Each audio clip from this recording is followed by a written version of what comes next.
sur l'ancienne ruine. Tout est possible. C'est encore possible.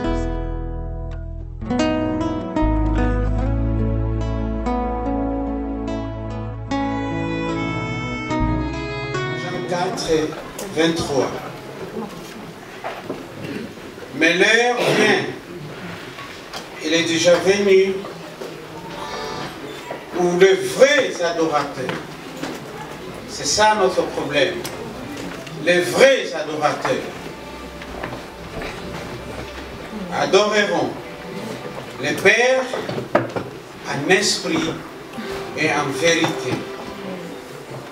Car ce sont là les adorateurs que le Père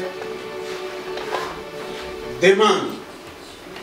Dans une autre version de la Bible, les vrais adorateurs, ce sont eux que Dieu cherche. Hier, nous avons trouvé dans la parole de Dieu que le vrai adorateur qui adore Dieu en esprit et en vérité, c'est celui qui a d'abord Jésus dans sa vie, qui a reçu le Seigneur comme Seigneur et Sauveur, et qui vit une vie remplie du Saint-Esprit. Cela veut dire une vie totalement dirigée par Dieu, une vie fortifiée et dirigée par le Seigneur, une vie qui ne permet pas de pécher, parce que Dieu n'aime pas les péchés. Dieu n'aime pas le mal. Et cette personne remplie de la puissance de Dieu, cet adorateur, aussi il obéit à la parole de Dieu. C'est lui qui a mes commandements, qui les garde, c'est celui qui m'aime, la Bible dit. C'est lui qui m'aime, je l'aimerai, Jésus a dit, et mon Père l'aimera aussi, je me ferai connaître à lui. Alors, aujourd'hui, je n'ai pas encore terminé ce sujet, il y a encore beaucoup de choses à dire, mais je vais parler d'abord de qui il faut adorer et qui il ne faut pas adorer. C'est le Matthieu chapitre 4, verset 10, et Jean chapitre 4, 21 à 24, 1 Corinthiens chapitre 14, 25, Apocalypse 4, 10, il y a beaucoup de versets, Apocalypse 5, 14, c'est seulement seul Dieu, le Père, le Fils et le Saint-Esprit qui a le droit d'être adoré. C'est seulement lui que nous devions adorer. Moi, je ne mérite pas être adoré. Les serviteurs de Dieu ne méritent pas être adorés. Pierre a repris Corneille qui veut se faire prosterner devant lui, d'après Actes chapitre 10, verset 25. Corneille a voulu se prosterner devant Pierre pour l'adorer, mais il a été repris par Pierre, parce que Pierre a dit, je ne mérite pas. C'est seulement Christ qui est Dieu, c'est seulement lui qui a droit d'être adoré dans notre vie.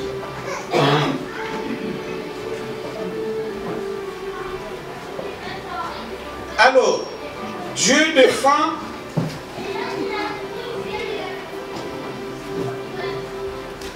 comme Dieu, il est seul qui mérite notre adoration.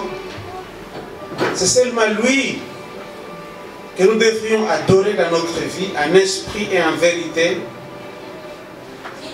Et la Bible dit, rendez à l'Éternel gloire pour son nom, apportez des offrandes et venez à sa présence, adorer l'Éternel, tremblez devant lui. D'après 1 Chronique chapitre 16, versets 29 à 30. Venez, prosternons-nous et humilions-nous, fléchissons nos genoux devant l'Éternel, notre Créateur. car il est notre Dieu, il est notre berger. D'après Psaume 95, versets 6 à 7. Prosternez-vous devant l'Éternel avec des ornements sacrés. Tremblez devant lui, vous tous, les habitants de la terre. Psaume 96, 9. Jésus a dit, tu adoreras le Seigneur, ton Dieu, et tu serviras lui seul. D'après Matthieu chapitre 4, verset 10. Vous savez que Jésus a été tenté par notre ennemi. Et notre ennemi, Satan, a voulu que Jésus l'adore. Il a dit non, tu n'es pas digne d'être adoré. On ne peut adorer que le Seigneur. Alors Dieu nous défend d'adorer autre chose, autre personne et autre Dieu. Hein? Et c'est pourquoi nous lisons dans Exode chapitre 20, verset 4, Exode 34 et 17. Tu ne te prosterneras point devant elle. Elle, donc l'image taillée, choses qui sont en haut dans les cieux, qui sont en bas sur la terre, qui sont dans les eaux. Que ce soit les choses qui sont dans les eaux. Je vais prendre l'exemple. Qu'il y a des peuples qui adorent le soleil. Il y a les peuples qui adorent le soleil. La Bible dit, vous ne pouvez pas adorer le soleil. Il y a des peuples qui adorent les animaux. Moi, je vis dans un documentaire. Il y a un peuple qui adore les lézards. Il y a un peuple qui adore les crocodiles. Ils vénèrent, ils adorent les crocodiles. Quand les crocodiles sortent dans l'eau, tout le monde à genoux devant les crocodiles. Hein? Il y a des peuples qui adorent le soleil, comme je disais autre chose. Mais Dieu défend d'adorer ces choses qui sont dans les cieux, sur la terre ou sous la terre. Dans Lévitique chapitre 26, verset 1er, et Deutéronome 7, 25, la Bible dit, vous ne vous ferez point d'idole, image taillée, ou ni statue, ni pierre ornée de figure, pour vous prosterner devant elle, ou pour adorer ces choses taillées. Je suis l'Éternel, ton Dieu. C'est seulement Dieu qui mérite l'adoration. Nous ne pouvons pas tailler des histoires, des statues, et puis nous adorons ces statues. Moi, j'ai vu à maintes reprises des gens qui adorent les statues. Il y a une statue de la Vierge Marie, je ne sais pas qui encore, et chaque matin, quand il se lève, il se met à genoux devant la statue, il fait des signes, il prie, il adore cette statue. Il y a des peuples, il y a des pays, par exemple, les bouddhistes, ils adorent quoi? Ils adorent la statue de Bouddha. Une statue qui ne bouge pas, une statue qui ne répond pas, les gens vont adorer cette statue. Dieu défend tout ça. Il y a des gens qui adorent leurs médailles, par exemple. Ils ont des médailles qu'ils adorent. Hein? Ah, cette médaille, c'est ma médaille de chance. Alors chaque fois quand il se réveille le matin, il faut baiser la médaille 3 fois, 4 fois. Hein? C'est là où se trouvent mes chances. Ça, c'est adorer les statues. Et Dieu il défend ça.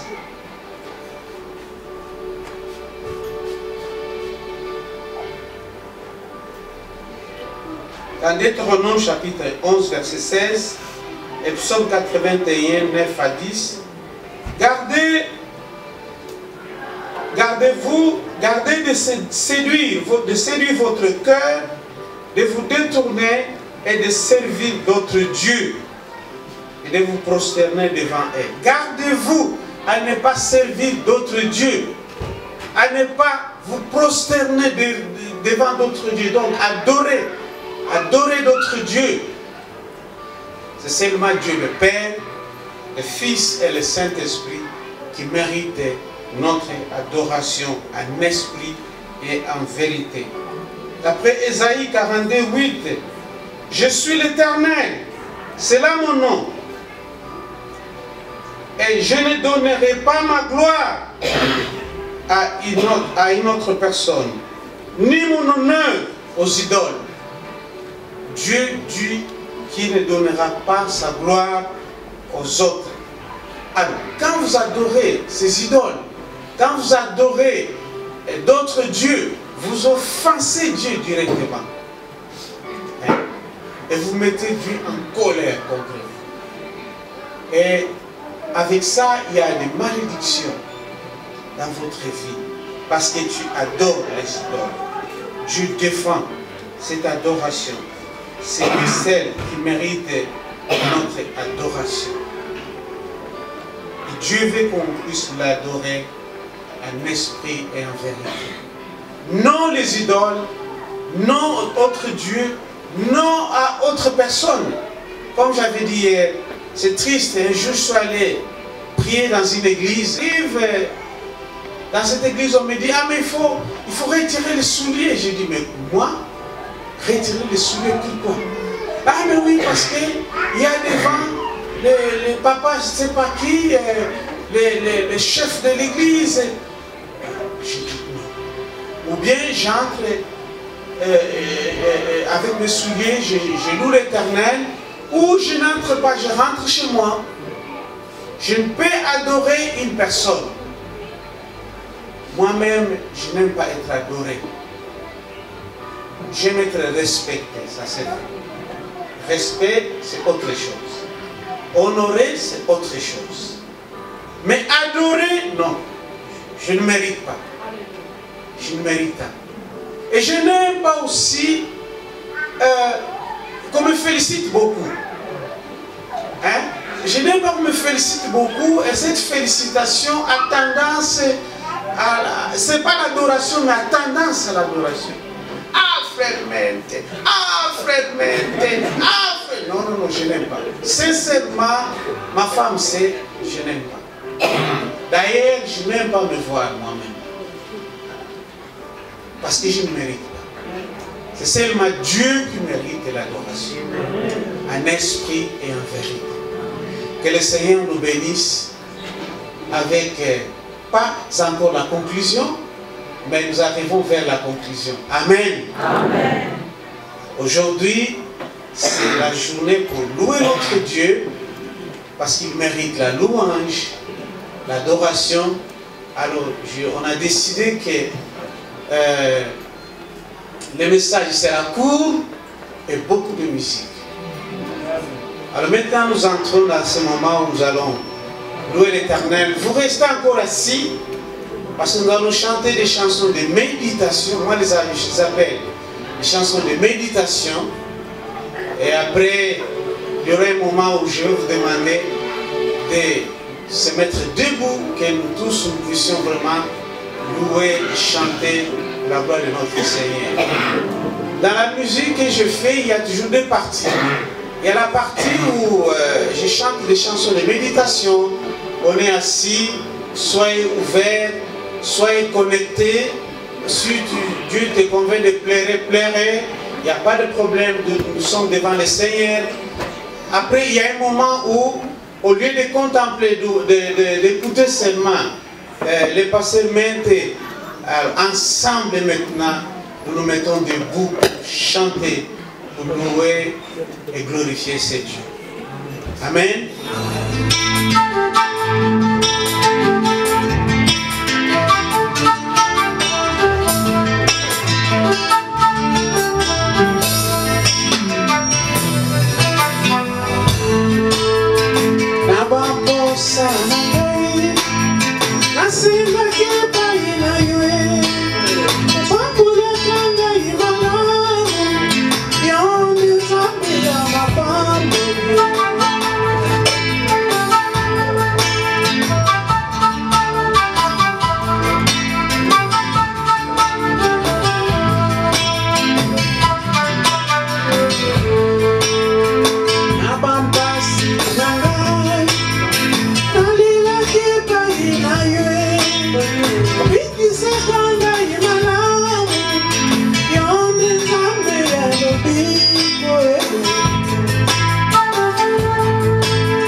vaincu la mort sur les chemins d'Emmaüs. Jésus leur apparut, confirmant la nouvelle qu'il est ressuscité. Alléluia, Alléluia, Alléluia, il est pris au tombeau.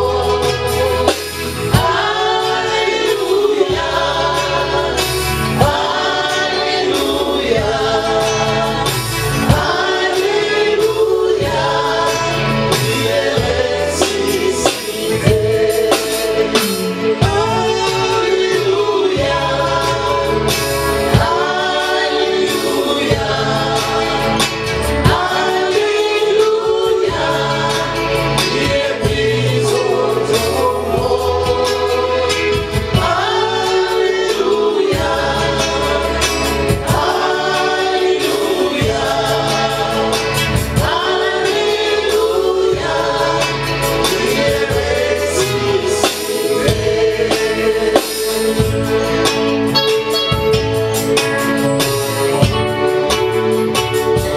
est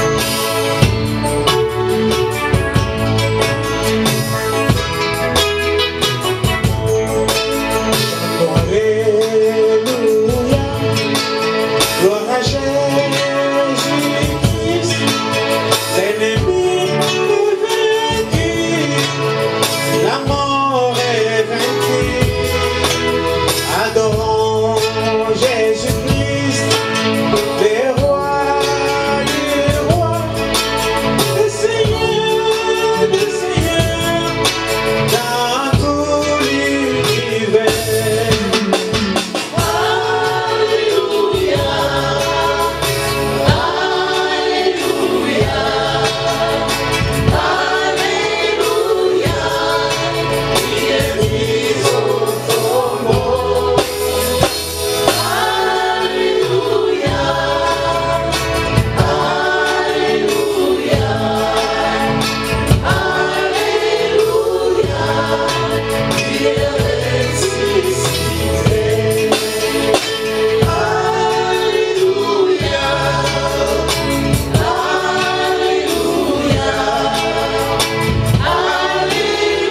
Alléluia, il est pris au tombeau.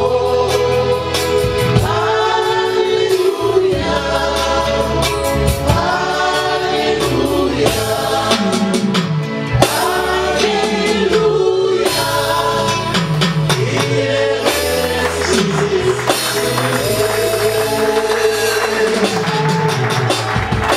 Jésus a vaincu la mort. Il est ressuscité. Il n'est plus au tombeau. Nos ancêtres sont encore au tombeau. Moi, j'ai mon oncle que j'aime beaucoup. Il est mort, il n'est jamais ressuscité.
Banaye. Il nous aime beaucoup, hein?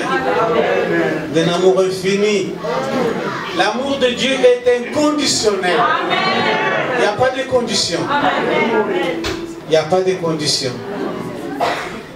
Mais nous, quand nous disons que nous aimons, il y a des conditions. Je l'aime parce que. Mais lui, il nous aime dans l'inconditionnel.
Il est prêt à supporter nos problèmes, nos charges. Il a dit, venez à moi, vous qui êtes chargés. Un chef, un Dieu qui veut prendre la charge de nos problèmes. Ah, mais c'est vraiment formidable. En général, nous fuyons des problèmes. Hein? Nous ne voulons pas, moi je suis un père de famille, je ne veux pas qu'on vienne me laisser les problèmes. Mais lui, il est prêt à accueillir tous nos problèmes et solutionner nos problèmes. Donner la solution. Nous allons chanter une chanson que j'aime beaucoup aussi. Un psaume que nous aimons beaucoup. L'Éternel est mon berger. Je ne manquerai de rien. Nous, les enfants de Dieu, les vrais adorateurs du Seigneur, nous ne manquons de rien. Amen. Nous avons les bénédictions spirituelles et matérielles. Amen.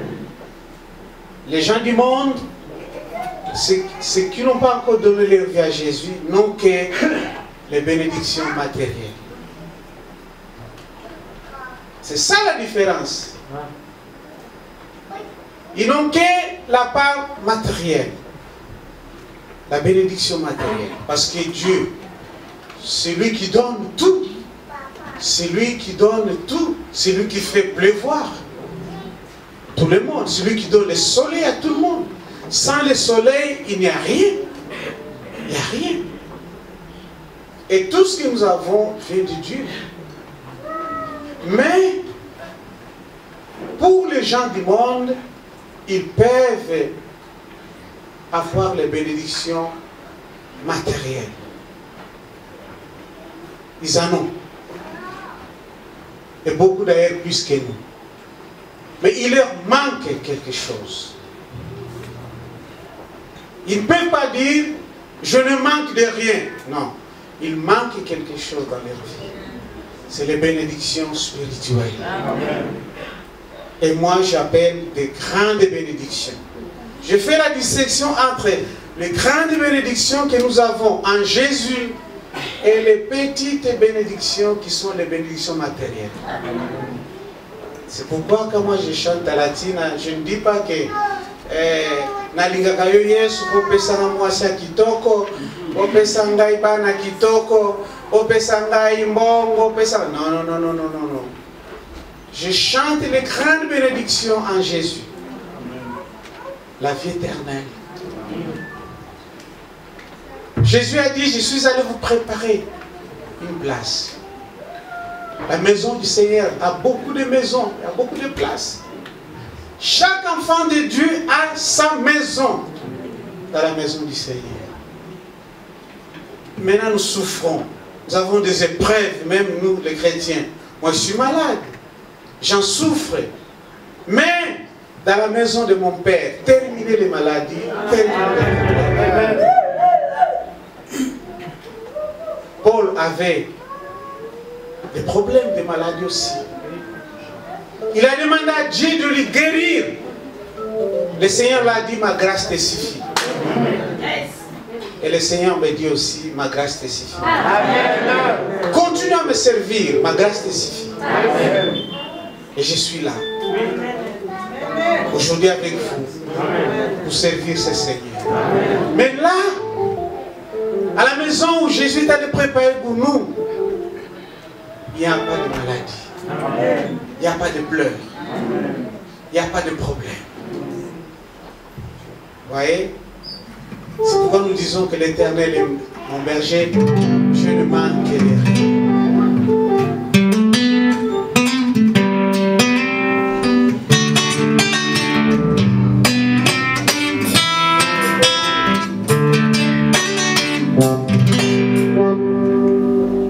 L'Éternel est mon berger, je ne manquerai de rien. Il me fait reposer dans le pâturage. Il me mène à des eaux paisibles. Il m'instaure mon âme. Il me conduit dans la justice à cause de son nom. L'Éternel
Yes.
Sim,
Maria,